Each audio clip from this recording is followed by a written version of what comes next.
உன்னோட முடியும் சரியில்லை, மூஞ்சியும் சரியில்லை, பொய் சொல்லாத, நீ தானே அந்த சைக்கோ கொலைகாரன்ட்டு போலீஸ் இவரை பிடிச்சிட்டு போய் 2 நாள் லாக்கப்பில் வச்சு நல்லா அடின்னு நடிச்சிருக்கிறாங்க.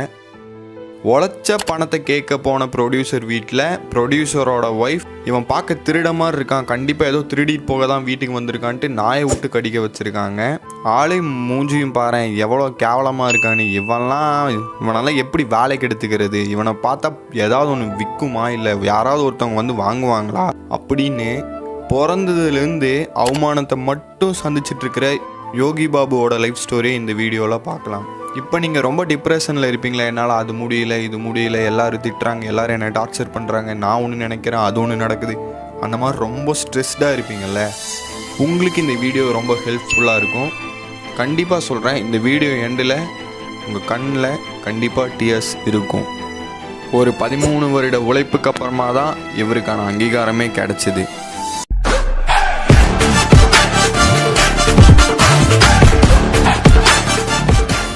1985 மார்ச் மாதம் 21 பிறக்கிறாரு.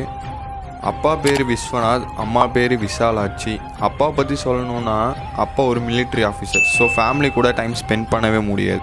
அம்மா பற்றி சொல்லணுன்னா அம்மாவுக்கு கண்ணே தெரியாது, கண் ஆப்ரேஷன் பண்ணால் மட்டும்தான் கண்ணு தெரியும். ஸோ இப்பேற்பட்ட ஃபேமிலியிலேருந்து இவர் நிறையா போராடி இருக்கிறாரு. ஒரு இதில் அவரே சொல்லியிருப்பார்ல, நான் எவ்வளோ கஷ்டப்பட்டேன்னு எனக்கும் என் செருப்புக்கு மட்டும்தான் தெரியும் அப்படின்னு.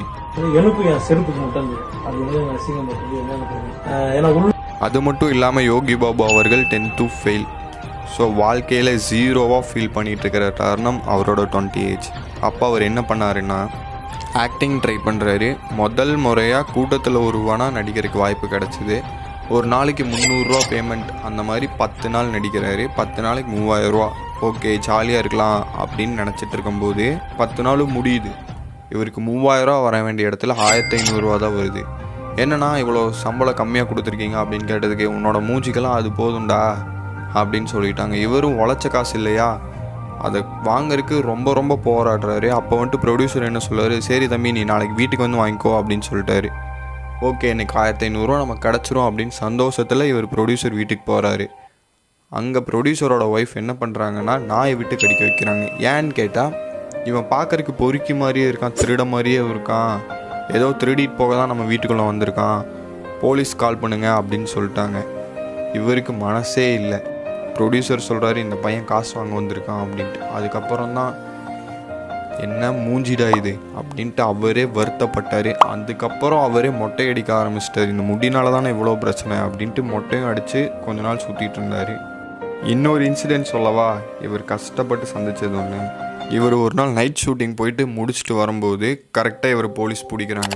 என்ன நீ ஆளும் சரியில்லை, மண்டையும் சரியில்லை, பொய் சொல்லாத, நீ தானே அந்த சைக்கோ கொலைகாரன். அந்த பீரியடில் சைக்கோ கொலைகாரங்க நிறைய பேர் இருந்தாங்க. அப்போ வந்துட்டு இவரே பிடிச்சி கேட்குறாங்க, நீ தானே அந்த சைக்கோ கொலைகாரன் அப்படின்னு கேட்டதுன்னு, சார் என்ன சார் இப்படி பேசுகிறீங்க, நான் இந்த மாதிரி ஆக்டர் சார், அந்த மூவியில் வருவேன் இந்த மூவியில் வருவேன் அப்படின்னு சொன்னதுக்கு, டே நீ பொய் சொல்லாதா, நீ சைக்கோ கொலைகாரன் தான், இவனை ஏற்று அப்படிங்கிறாங்க. சார் இல்லை சார் நான் சொல்கிறது கேளுங்க சார் அப்படின்ட்டு இவர் போலீஸ் ஏற்றிட்டு போயிடுது. அங்கே போயிட்டு விசாரிக்கிறேங்க பேரில் இவர் 2 நாள் நல்லா அடின்னு அடித்து அதுக்கப்புறம் வீட்டுக்கு அமுச்சு விட்றாங்க. ஃபஸ்ட் இன்சிடென்ட்ஸ் ப்ரொடியூசர் மனைவி தப்பாக நினச்சிட்டாங்க. செகண்ட் டே போலீஸ்காரங்க இந்த மாதிரி நினச்சிட்டாங்க. இந்த ஃபீல்டே வேணாண்டான்ட்டு வேலை கேட்க போகிறாரு. அங்கே தம்பி என்னடா பேசுகிற நீ, உன் மூஞ்சியும் உன் மண்டையும் பாரேன், எவனாவது உனக்கு வேலை கொடுப்பானா, இல்லை உன்னை நான் வேலைக்கு வச்சா ஏதாவது பொருள் விற்குமா, எவனாவது வாங்குவானா, என்னடா தம்பி பேசுகிற, வேறு எங்கேயாவது போய் ட்ரை பண்ணி பாடுறா அப்படின்ட்டு வேலை கேட்ட இடத்துல அவமானப்பட்டாங்க. யோசிச்சு பாருங்க, ஒரு இந்தியன் சோல்ஜரோட பையனுக்கா இந்த நிலைமை.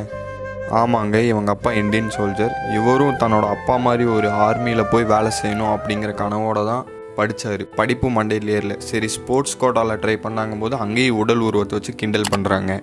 வேலையை கேட்ட இடத்துல என்ன சொன்னாங்க, இந்த முடியும் மூஞ்சியும் தானே பிரச்சனைன்னு சொன்னாங்க. சரி பெருசாக மொட்டை அடித்து வேலைக்கு ட்ரை பண்ணலான்னு வேலைக்கு ட்ரை பண்ணுறாரு. இவர் கேட்குறதுக்கு முன்னாடியே யாராவது இவரை பார்த்தா சிரிச்சிருவாங்களாமா, ஏன்னா இவன் பார்க்க கோமாளி மாதிரி இருக்கான் அப்படின்னு சிரிப்பாங்களாம். அதெல்லாம் எவ்வளோ கஷ்டமாக இருக்கும் தெரியுமா. அப்படி கஷ்டமெல்லாம் பட்டு ஓகே நமக்கு எங்கேயுமே கிடைக்காது, நம்ம சினிமா ஃபீல்டிலே ட்ரை பண்ணலாம் அப்படின்ட்டு அங்கே ட்ரை பண்ணுறாரு. அப்போ லொல்லு சபா நடந்துட்டு இருந்தது. கரெக்டாக இவர் ஜாயின் பண்ணி ஒரு 3-4 வாரம் கழித்து அதையும் க்ளோஸ் பண்ணிடுறாங்க. இப்போ அதாண்டா என் வாழ்க்கையில் ஒளி தெரியுது அப்படின்னு நினச்ச தருணத்தில் சரியான ஐடியாடா, இப்பத்தே என் வாழ்க்கையில் ஏதோ ஒரு மூலையில் ஒளி தெரியுதுடா. எல்லாமே க்ளோஸ் ஆயிடும். இப்போ நான் சொல்கிறதெல்லாம் பார்த்தீங்கன்னா இவர் ஒரு கட்டத்தில் மனசொடைஞ்சிருப்பார்ல, அப்போது இவர் ஷேர் பண்ண விஷயங்கள் தான் நான் இங்கே சொல்லிகிட்டு இருக்கேன்.